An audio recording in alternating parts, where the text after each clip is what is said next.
Hi everybody, Mike Moger, Right Kingdom Real Estate, beautiful sunny Boulder, Colorado. So I want to tell you a story about one of the most colorful, entertaining characters that I have ever had as a client. It was many years ago when I was new in the industry and working at Bill Herman Real Estate in Port Orchard, Washington. The guy's name was Jerry. He was a professional bodybuilder and trainer. 6 foot and a number of inches beyond that. His arms, were 20-inch upper arms. I mean, this huge man. I felt like he could pick me up, break me in half, use me for kindling. I mean, this guy was huge, big booming voice, powerful presence, and he burst through the front door and looked down at our little receptionist, Sarah, and said, "I want to buy a house. How do you do that?" Big smile on his face, and I could see them from down the hall from my office. She said, "I'll get you an agent." She called me up, said somebody wants to buy a home. I said, "Bring him on down." And I'll never forget, she was walking down the hall in front of him, and she was just afraid of this guy. Well, he sat down in my office, and Jerry and I talked for an hour and a half, and I explained the process of buying a home and financing and qualified him, all of those things. And we made an appointment for a couple days later, 9 o'clock in the morning. We were going to go out and look at 3 or 5 homes. He busted through the door at 5 minutes before 9, and Sarah kind of leaned back in her desk, and he said, "I'm here to buy a house today." He said, "Where's that Mike?" And she came down, and of course, she brought him down to my office. Well, he came in, we went out, we looked, and the third house that I showed him, that was it. He loved it. He walked around, he said, "Oh, God, I love this. Oh, Mom's going to love this." He's 33 years old. His mom told him to go buy a house, and he was just thinking of her. It was this wonderful, full of energy kind of situation. He wanted to buy that. He didn't need to see anything else. He was ready to go. So we went back to my office. I remember the numbers. I don't know why. I remember the numbers. The home is listed at $68,000. That's the asking price. And he said, "Okay, if we negotiate a little bit." He says, "I mean, I'm willing to pay $67,000 for that house, but I'd kind of like to get it for less. I hear that happens." I said, "Well, that's fine. What do you want to offer?" He says, "65,000. I mean, is that okay? I don't want to insult anybody." So we wrote it up for $65,000. And he kept saying, "Oh, I'll pay 67 for it." So, long story short, they didn't take the $65,000 offer, but there was a counter that came back from the listing broker who said they'll take $66,500.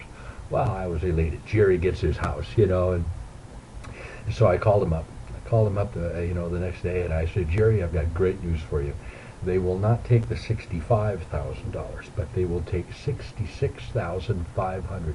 Wow, Jerry just screamed into the phone. "All right," he said, "I would have paid 67 for it." He said, "What do I need to do?" He said, "I'm buying a house."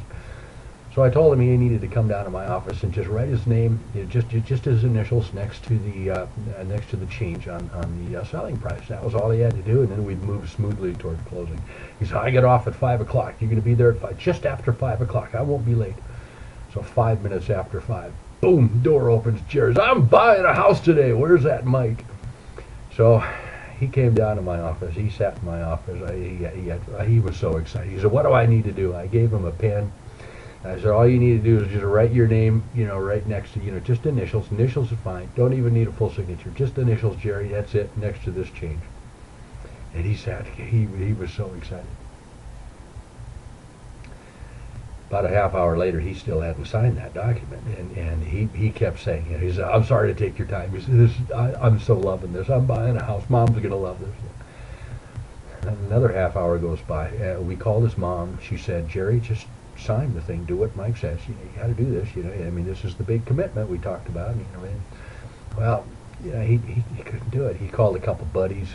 Some weightlifting buddies came down with him. There's 3 massive men in my office, and they're trying to get him to sign this thing. Do it, Jerry. I mean, it's just out of a sitcom. He couldn't do it. We walked up and down the block, that kind of thing. Finally, about 10 o'clock at night, I said, "Jerry, maybe this is just not the right house. Maybe it's just not the right time. Maybe it's just not something that you really want to do, because you're obviously having a real troubled time here at signing that document." He says, No. He says, "Yeah, I really want to do this." I said, "Well, let's go home. Let's call it a day. We worked hard today. And come back tomorrow after work. I'll be here at 5 o'clock, and we'll talk about your plans and discuss this and see how you feel then. He said, no, and he threw down the pen on my desk. He pushed the chair back out of the way, threw himself on the floor in front of my desk, started pumping out, push-ups on the floor, 20, 25, pulled himself back up, grabbed the pen, leaned forward. I did it! Jeez.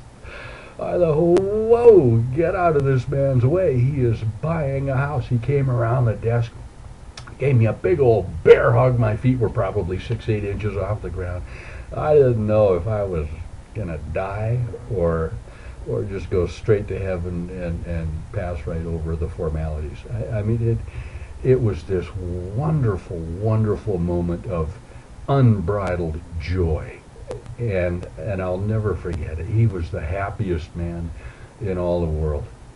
Of course, what I was thinking while I'm, dangling up in the air, that there's going to be a stack of about 2 or 3 inches high of papers he's going to have to sign at the closing table. But the closing came a few weeks later, and he had no problems whatsoever. He just signed everything. He was as happy as could be. His mom was not there. His friends were not there. I was there with him, and we had a wonderful time at the closing table.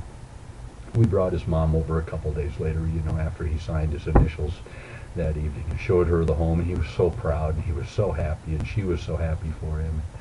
It was just this wonderful situation. Well, I tell you this story. Sure, it's entertaining, but I tell you for a reason. I want you to know something, and it's something that we don't recognize at a conscious level in this business often enough. I know. Because I've done this for a very long time, and I've done it with many, many, many different people. Buying a home is hard. It's not a little thing. It's a very, very big thing. And you've got all these emotions. You're selling your home or you're buying a home. You got to make the big decisions. You're making major financial decisions, spending a tremendous amount of money. You're changing your whole life during the course when all of the rest of things in your life are having to happen as they were scheduled. And I'll tell you what, it's hard. Buying a home and moving is hard. It's not easy.